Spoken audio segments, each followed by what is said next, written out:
A semana começou agitada. Manifestações continuam na frente de quartéis e em algumas rodovias.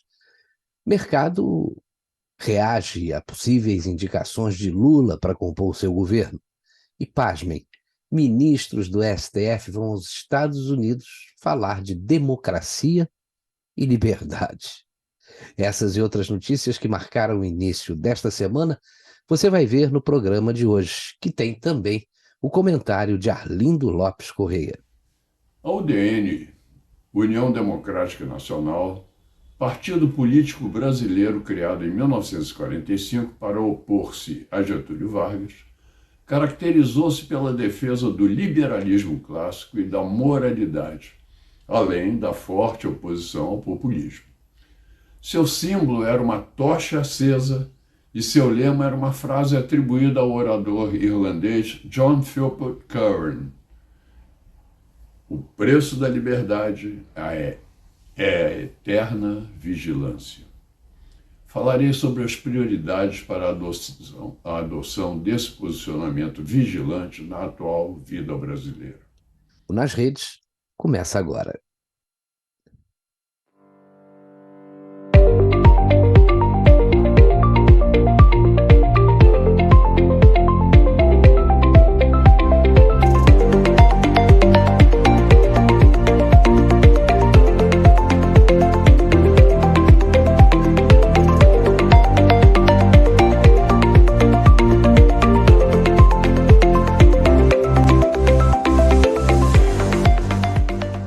E as manifestações continuam pelo Brasil.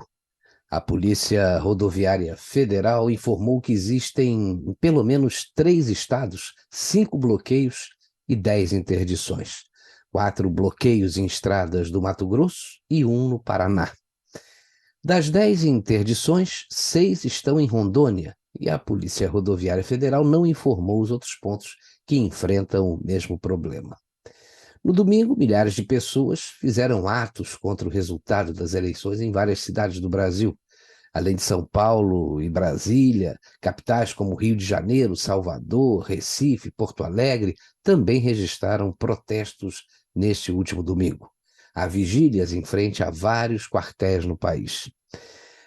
O jornalista Fernão Lara Mesquita disse em seu canal no YouTube que o Brasil é um país dividido ao meio, sem nenhuma possibilidade de remendo à vista. E é a pura verdade, né? Na medida em que a eleição do Bolsonaro em 2018 aconteceu como forma de protesto, e um protesto a essa maneira hedionda de se fazer política no Brasil, né? E o país testemunhou aí o que foram os governos do PT, 2 mandatos de Lula e 2 mandatos e meio de Dilma. Hoje eu fico pensando, né, como é que o Brasil elegeu Dilma Rousseff 2 vezes. É inacreditável, né, mas elegeu. E a reação de uma grande parte da população à eleição de Lula não tem uma causa única. O processo se deu desde a sua condenação pelo Supremo e até as decisões visivelmente parciais do TSE durante a campanha eleitoral. Essas coisas é que acabaram revoltando muitas pessoas. Eu particularmente acredito que as Forças Armadas não vão mover uma palha sequer para atender às reivindicações manifestadas nos movimentos que estão ocorrendo aí em todo o país. E aí eu sou obrigado a concordar com o que disse o jornalista Fernão Lara Mesquita.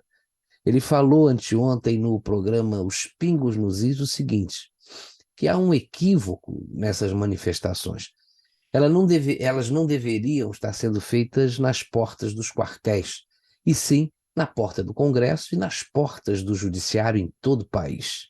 Segundo ele, o Judiciário também está sendo vítima das decisões absurdas e inconstitucionais do Supremo, que inclusive ignora o Ministério Público, o que é um absurdo.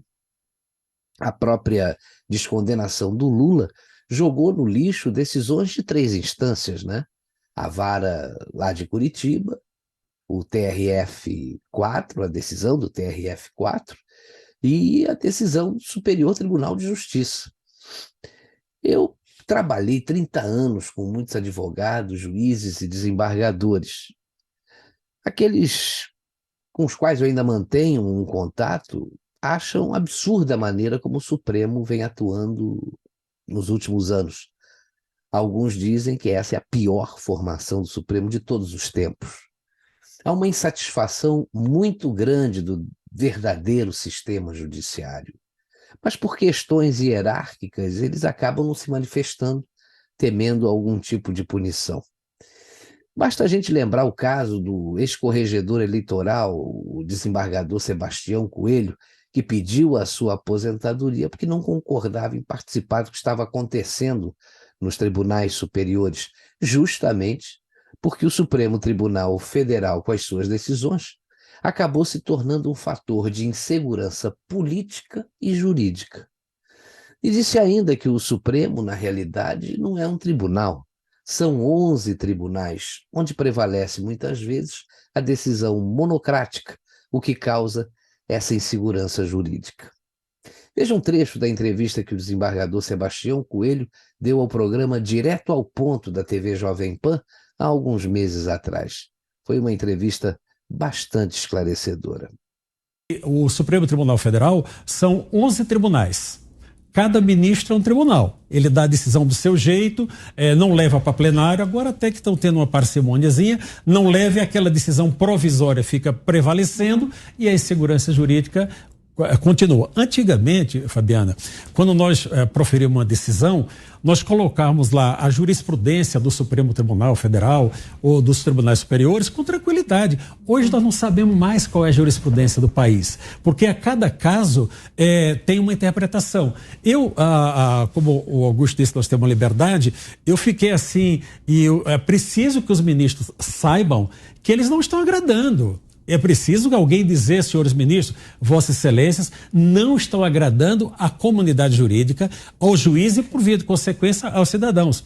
Quando eu vi o Supremo, há pouco tempo, se reunir para dizer, no episódio da possível recondução dos presidentes da Câmara e do Senado, para analisar o que é vedado, que está na Constituição, eu não acreditei. Eu digo, será que vai mesmo se reunir para decidir o que é vedado? Reuniu e decidiu por 6-5 que vedado é proibido. Então, isso daí, os ministros têm que entender que foram motivo de piada por muito tempo. Entre nós, nos grupos de WhatsApp, que agora está perigoso falar em grupo de WhatsApp, né? Mas Vossas Excelências foram motivo de piada por muito tempo. Entre nós. E aí, é vedado, mas é vedado quanto é vedado, né? Então, quando o tribunal se presta a analisar situações como essa, traz para todos uma insegurança geral. E só para o juiz, não. Para o juiz de soldado, porque nós temos que entender o seguinte: o juiz nada mais é do que um cidadão, um funcionário público que está a serviço de quem? De quem paga o seu salário. De todos nós, tanto do ministro quanto do juiz. O cidadão é quem paga. Então, o cidadão ele merece ter a segurança jurídica. Você, como advogada hoje, você não tem como dar uma orientação para um cliente, e isso é dessa maneira. Depende. Sim. Depende. Antigamente você tinha a segurança de, olha, os tribunais decidem dessa maneira. Hoje nós não temos mais. Aí vem o que está sendo chamado do ativismo judicial. Não é? O ministro Fux, na sua posse, pediu muito, olha, vamos evitar das ações. Mas veja, os partidos políticos e os políticos, eles querem fazer a sua pauta. Evidente, nós não podemos condenar o político que quer, vamos colocar como diz a juventude, causar. Não é? Ele quer ter motivo para dizer, olha, eu fiz isso e fiz aquilo. Então, quando o Supremo Tribunal Federal recebe tudo, para analisar tudo, eu vou dar um exemplo que pode ser grosseiro, me perdoe, mas para fixar. Se o vizinho chega e coloca o lixo na tua porta, você olha e deixou. No outro dia ele coloca novamente e você rasgou e você deixou. Você tem que ir lá para o vizinho e dizer, vizinho, olha, você não pode colocar esse lixo na minha porta, isso não é permitido. O exemplo, como eu disse, peço perdão, mas era grosseiro para fixar. É o que acontece com as ações que vão ao Supremo. Ações que eles absolutamente não deveriam analisar. Dizer, olha, não, isso daqui não é competência, isso daqui é competência do Poder Executivo, é competência do Congresso Nacional, não é competência do Supremo Tribunal Federal. Mas o que os ministros fazem? Concedo 5 dias, explique 5 dias, justifique tantos dias. E aí aquelas ações vão se multiplicando. Quem foi ao Supremo e conseguiu uma, opa, vou fazer outra, vou fazer outra. E fica indefinidamente tratando de questões que são da mais absoluta competência do Congresso Nacional e do Poder Executivo, invadindo a competência de outros poderes. Então, quando um poder ele extrapola a sua atribuição, o seu âmbito de atribuição, ele está colocando em risco o país. Situação complicada, né? O nosso comentarista Arlindo Lopes Correia lembra que o preço da liberdade é a eterna vigilância. Vivemos outros tempos, mas agora, mais do que nunca, devemos adotar aquele mesmo lema da UDN dos anos 40, principalmente em relação a alguns aspectos cruciais da vida brasileira que enumerarei a seguir. Primeiro, a nossa liberdade e nossos direitos são prioritários. Espera-se que o Congresso restabeleça de imediato, na próxima legislatura, o respeito absoluto à Constituição, revendo e anulando todas as decisões inconstitucionais. São inegociáveis o respeito às nossas liberdades de expressão, de ir e vir, a liberdade econômica e de empreender, assim como a manutenção dos nossos direitos de propriedade, a defesa de nossa vida e nossa integridade física. Segundo, o Banco Central, criado por Otávio Gouveia de Bulhões e Roberto Campos em 1964, nasceu com autonomia, presidido por Dênio Nogueira a partir de abril de 1965, com um mandato que ultrapassava o mandato do presidente Castelo Branco. Exatamente a regra de ouro da autonomia. Sua substituição em 1967 por Rui Leme quebrou essa regra de ouro da autonomia e, finalmente, no governo Bolsonaro, nós reconquistamos esse importante aspecto de nossa vida econômico-financeira, a autonomia do Banco Central. O Banco Central é o guardião da moeda, o controlador da inflação, e sua independência é essencial para colocar o Brasil no rol das nações com credibilidade junto aos grandes investidores internacionais. Terceiro, apesar da pandemia e do ambiente externo conturbado por uma guerra importante, nossa dívida pública hoje é de 78% do Produto Interno Bruto e terminará este ano de 2022 em 76% do produto, o que impõe confiança aos investidores estrangeiros. Responsabilidade fiscal, teto dos gastos, limites à dívida pública que devem ser respeitados. Soberania nacional é inegociável.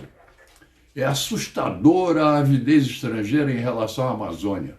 Afastado o grande obstáculo, o governo Bolsonaro, ressurgem o Fundo Amazônia e suas ONGs tributárias, a turma das mudanças climáticas, que voltam agora à ordem do dia, acusando-nos de mudar o clima do mundo,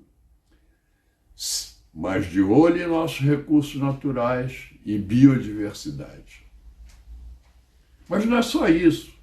Nossas extensas fronteiras são alvo de terroristas, narcotraficantes e traficantes de armas que se aproveitam da vulnerabilidade da população pobre que lá habita e dos indígenas.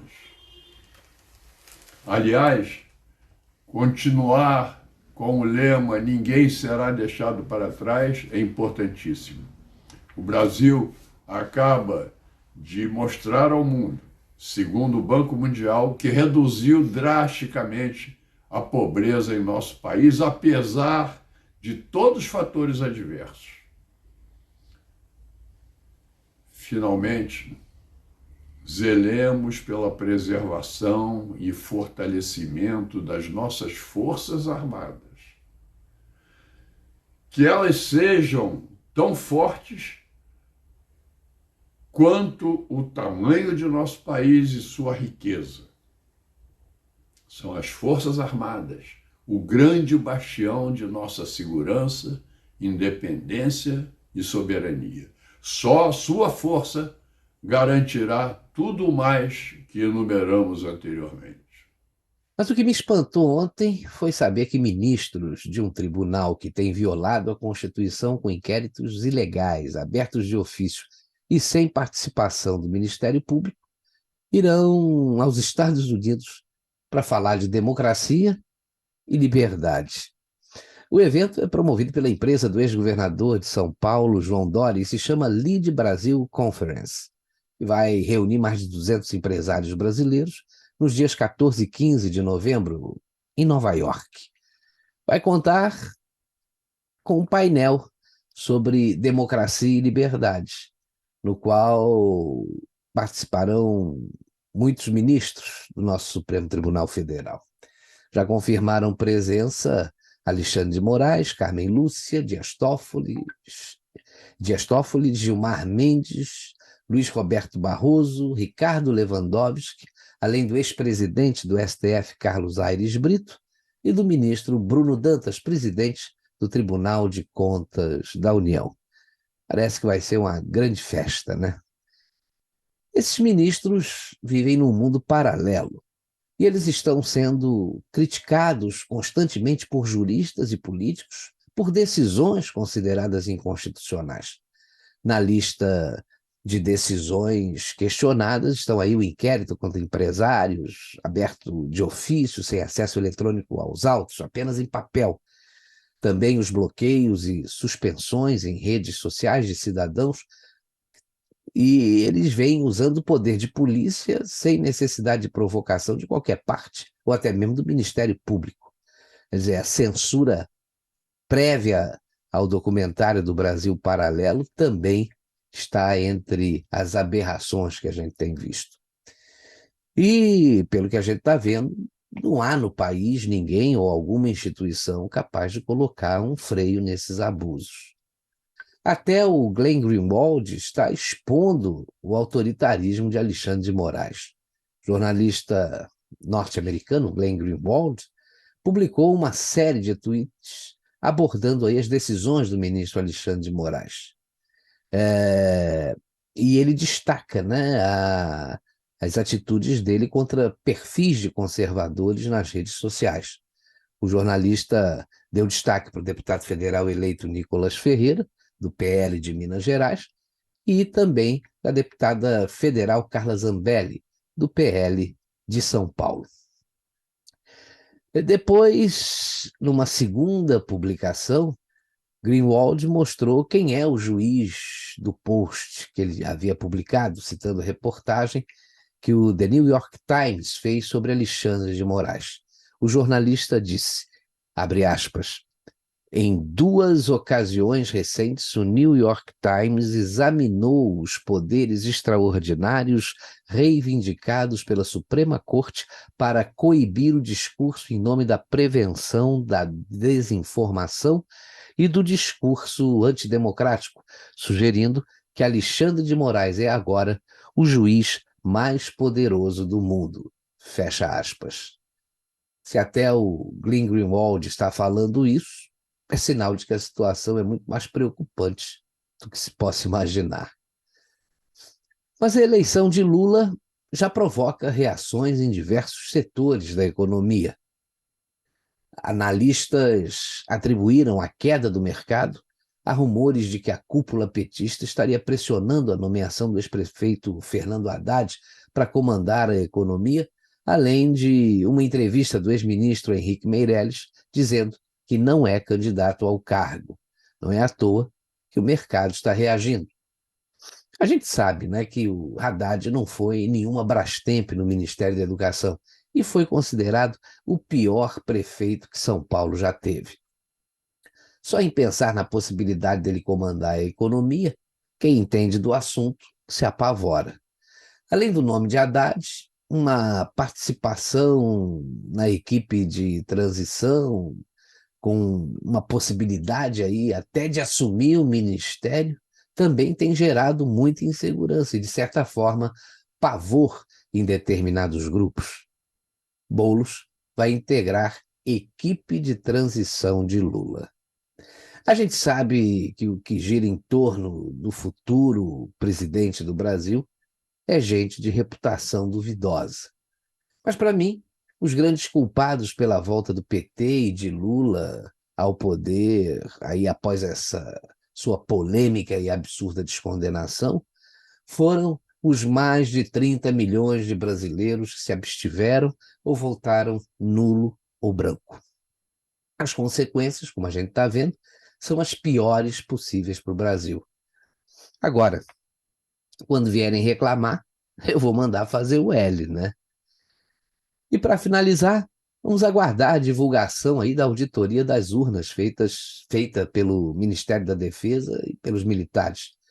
É possível que revelem algumas inconsistências, mas que não serão capazes de promover uma alteração no resultado das eleições. Esse aí é o meu pressentimento, mas eu prefiro aguardar a divulgação antes de emitir qualquer opinião.